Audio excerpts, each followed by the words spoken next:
I am the tofu golem. Please enjoy the video. You start by collecting parts.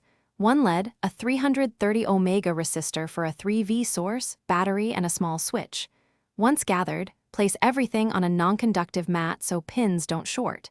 Next, test the LED quickly by touching leads to the battery. This shows polarity and confirms the LED works. Make sure to note which lead is positive.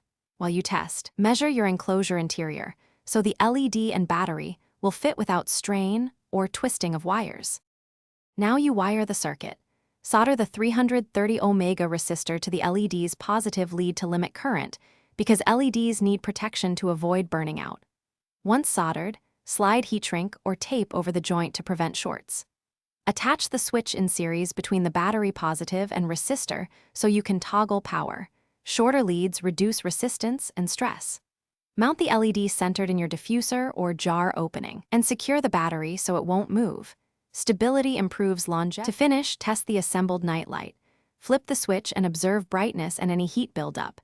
LEDs should stay cool. If it's too bright, increase resistance.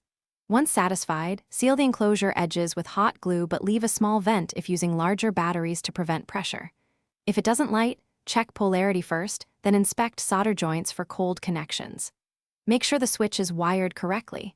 A flicker often means a loose wire or weak battery, so swap the battery to confirm.